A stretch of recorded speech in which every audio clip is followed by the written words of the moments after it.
Manny, how did you end up as the technical director?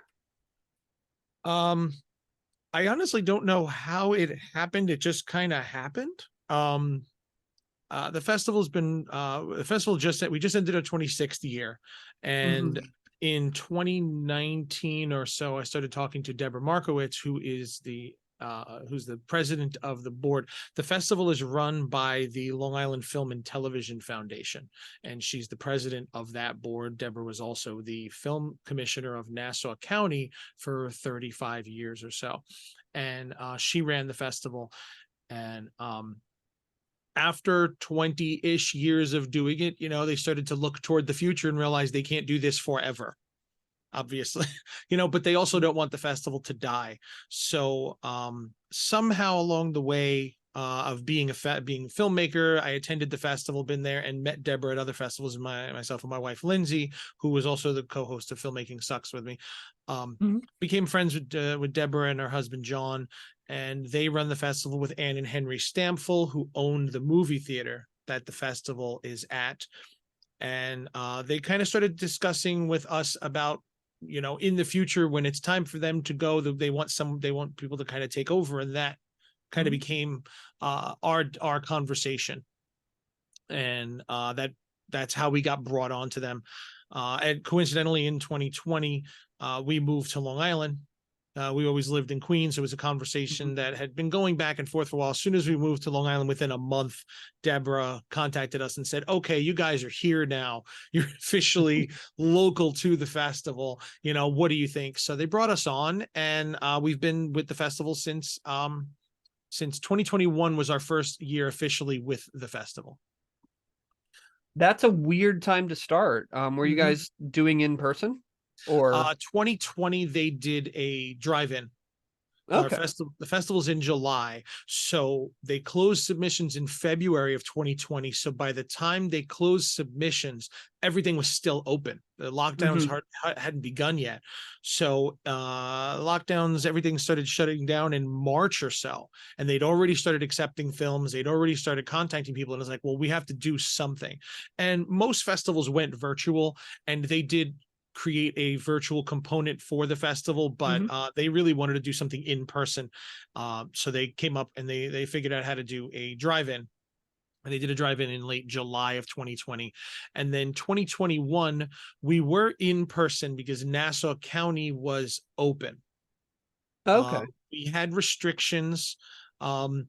Basically, the fire marshal was there and checking the capacity. I think at the time the theater could only be 50% capacity.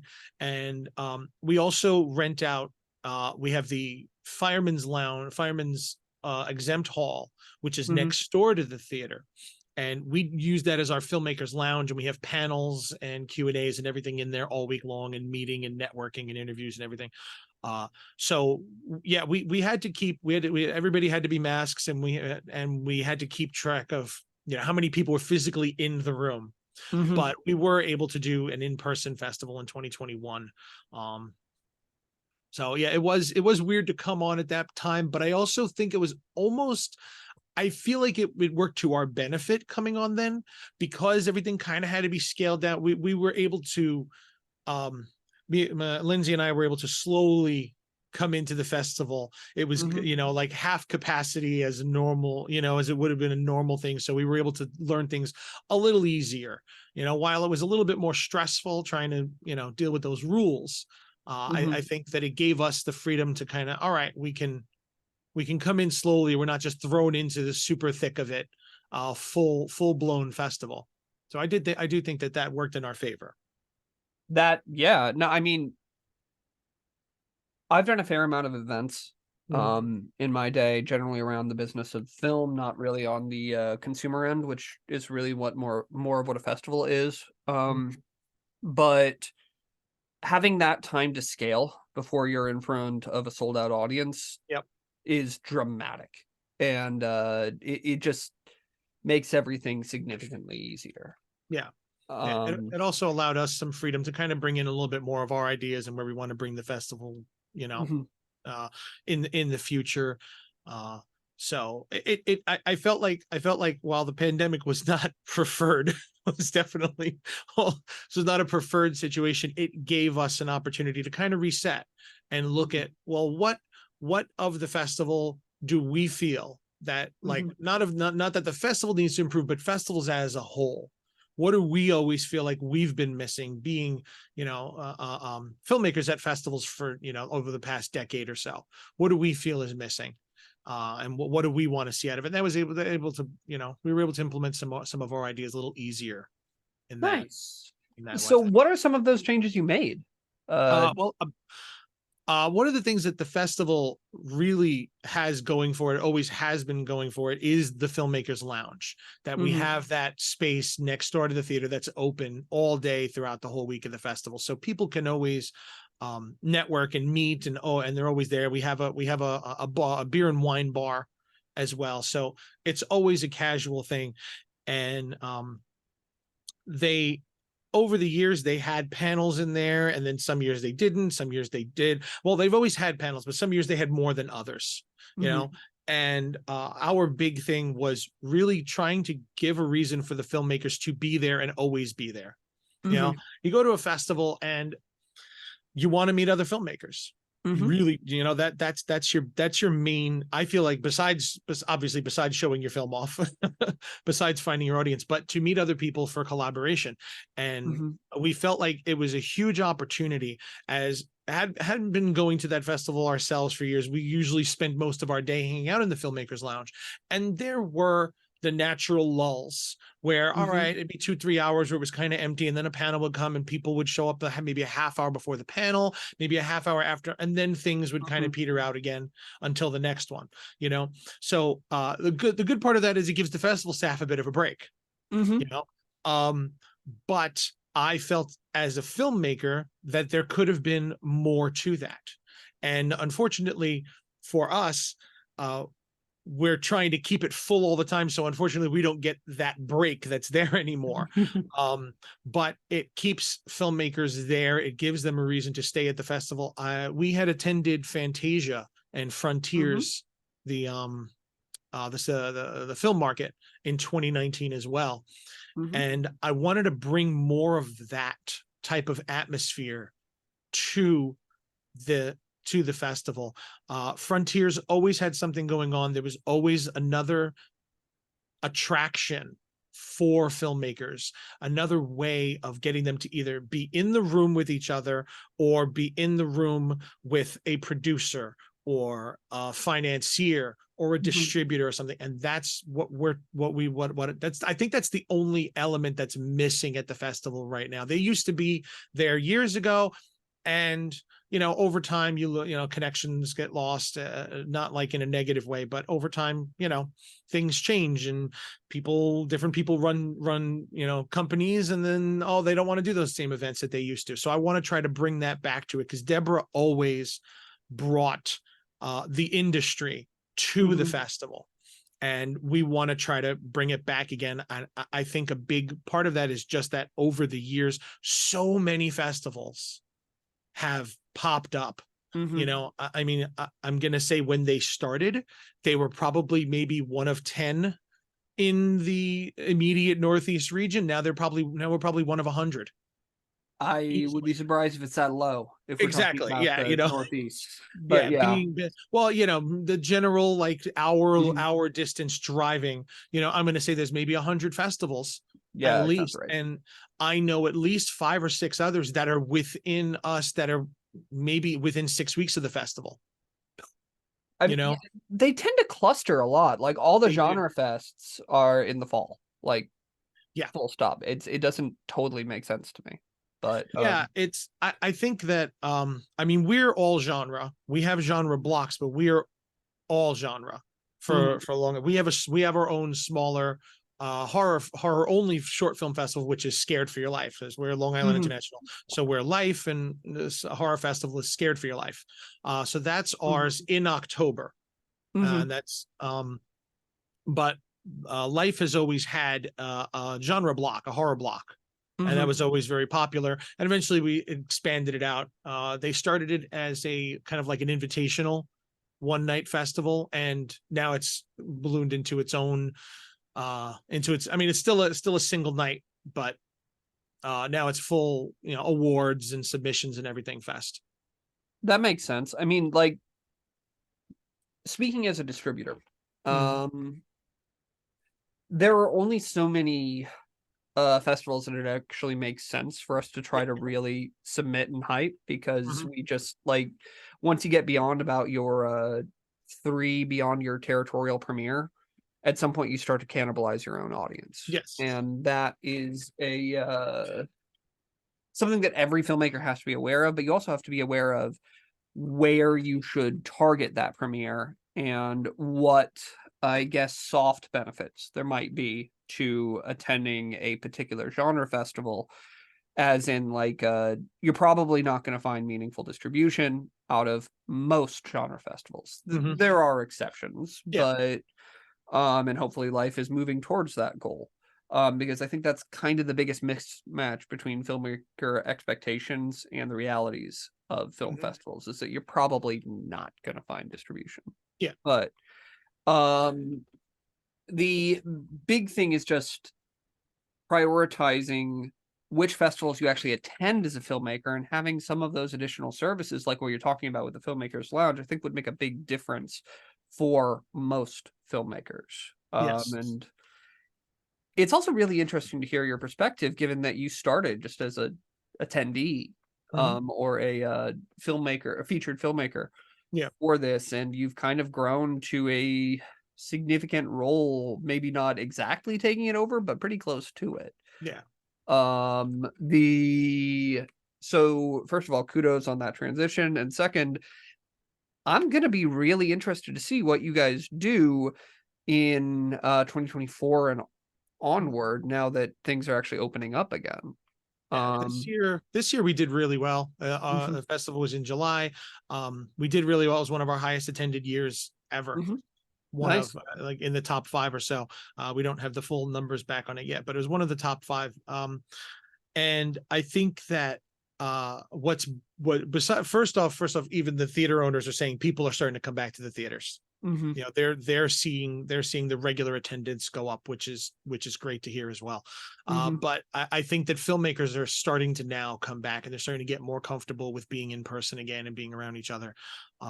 So to kind of speak to what I like the things that we added to the festival, we've added more of those sorts of events, which is exactly what I think gets filmmakers mhm, um, that exposure and that they want to be in front of each other and be around each other.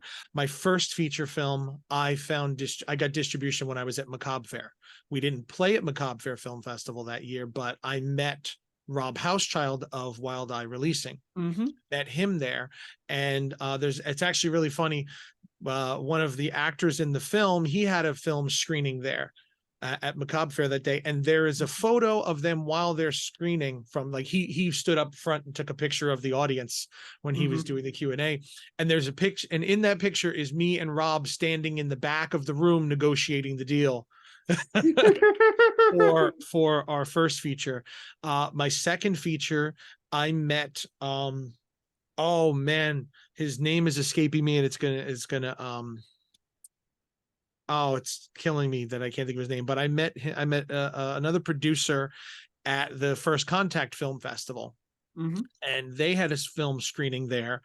Um, so I spoke to him. I said, "Hey, with me and we screened back to back. We had very similar themes." So I talked to him. I knew that he had distribution already, so mhm, he got me in contact with his distributor. So and I ended up getting mhm. distribution through ITN from that. Okay, So through Stewart then. yes, yeah. Yeah. I can't remember the filmmaker's name though.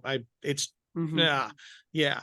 And then the third one I had a sale for the third film. We went through a sales agent, so that had nothing to do with film festivals. mhm, But um, I've found those relationships with film with producers and distributors at festivals, and I think that's that it's because those festivals cultivated that atmosphere. So we do things now. um I want to try and bring in a producers type of networking event for filmmakers to meet producers and distributors or something.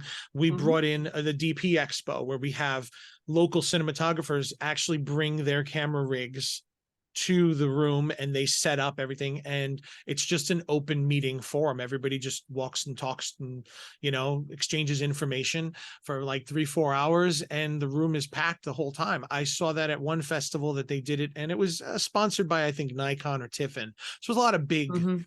you know, big name like equipment there. It was cool to stand and play around with it. So we kind of took that idea and said, well, what if we did that with cinematographers? You know, and that gives people a reason to be in the room. One big thing that I've noticed, a lot of filmmakers, a lot of people in general, when you're meeting people, it's hard to just walk up to someone and start talking. Yes. Yeah, I was You know? actually trying to figure out a question around Yeah. exactly that. Yes. So, yeah. To just walk up and start a conversation it's hard, it's awkward, it's weird, you know. So we're trying to create events like that that break the ice before you even walk in the door. So here we Mhm. have 6-7 tables of people standing here with big camera rigs and steady rigs and dollies and everything set up, and it's Mhm. just, you just stand there, you look at it and say, what's that? That's it. Conversation started. Yep. No, that You makes know? sense. Like when I did more community events around the film business and the industry in San Francisco, one technique I'd use to get conversation started is just the very beginning of the day. Literally everybody in the room went around and had 30 seconds to introduce themselves, Mhm. name what they do, and then random question. Okay. That is a complete non sequitur. What'd you have for lunch, as an example, or what's the last movie you saw in a theater? Things like that that you can answer quickly, but also tell you something about yourself. Yeah. And also, if it's a little silly, it helps break the ice in the room. Okay. So that's just one thing I did. Um, but if you do end up doing that producers expo or whatever you want to call it, let me know. I'm only in Philly, so it's not that hard to get to Cool. Long Cool. Island. Yeah. But um It yeah, was go ahead. it was another thing that I had seen at Frontiers. I don't know if you've ever Mhm. been. I'm assuming you've been to Frontiers. You've I been to actually AFM though. haven't. No, okay. Yeah. So Frontiers does that as well. They stress throughout the course of the week Mhm. to no, this is not for deal making. We're to no, nothing is set in stone. Don't worry. There's no pressure. There's no pressure. We're here to get you in the room with each other. Mhm. And they would do, each day was a different day. I think one day was a producer's day, one day was distributor's day, and I think one was sales Mhm. agents, I believe it was. But basically what they did was like distributors, we called it distributors speed dating. They had 10 or 12 tables in the room, and each table had 10 or 15 chairs at them. And Mhm. at each table was someone representing a different distribution company. So like Lionsgate was here, IFC was over there, you know, every table had a different and every 15, 20 minutes or so, a bell rings and everybody gets up and moves to the next table. And the point is for the distributor to stay at the table, and every bunch of new filmmakers sit down, and now the distributor pitches themselves to you and say, here's the types of films we're looking at. Here's the budgets we work with. Here's all the information you need to know whether we are the right place for you. Same thing for producers and sales agents. So it's all about them telling filmmakers what it is they do and what they're looking for. You know, Mhm. another really huge benefit of that is Frontiers. You get the contact book of every. So you did. There's a book. It's Mhm. vetted. You pay for it. I think there's something like only 250 attendees each year, approximately. Mhm. Um, and you end up getting a booklet that has all the information of everything from the week, and it has everyone who's part of that, their contact information. That includes Mhm. yourself. If you're one of the attendees, you're in there as well, and you have a little bio in it. And the benefit of this is now you have officially met these people. You have their contact information. You have spoken to them about what they're looking for and what you might have. You are officially no longer, you are solicited. Yes. You are no longer a unsolicited email, which Yes, ends up in the spam box, which exactly. is gigantically valuable, really. Yes. Yeah. So that's the sort of thing I would like to bring something in that realm to the festival in the future, but I know that's kind of a big undertaking to get a bunch of Oh distributors. yeah, in the room. especially getting the level of which you're talking about there. Oh yeah, Like it's a yeah, that's a monumental task, and that's a question of whether or not we want the festival to be that big in the first place. You know, that's Fantasia and Frontiers. They are, you know, they are top 10 festivals in the world. Oh yeah. You know, but I'd like to bring that type of atmosphere to the low budget indie filmmaking. I think it's very easily something you could do. Like I know Rob is based in New Jersey. And I know there are several in the Northeast. Like a lot of the names you actually mentioned for the big boy distributors, they have reps in New York proper. Like I think you mentioned like some of the names you mentioned are actually headquartered out of New York. So it's very possible for you to attain those just out of proximity. The big question is, how do you actually capture these people's interest? Because that I don't know yet. Yeah, it's I mean, I know people at most of those places. Would they come out to the Long Island International Film Expo because I asked them to? Probably not. No. Which is unfortunate because I know pretty much everybody's looking for certain types of genre content. Right now. So well, that's why I say it's something I'd like to bring. I'd like to bring that feeling of the atmosphere, whether it's a matter of actually having those companies there to do that sort of thing. Again, it's a big undertaking. It's a big ask. So I don't know if we can actually, but that's the atmosphere I want to bring, where filmmakers feel like they can, this festival is a place to go to move themselves forward. You know, I do feel that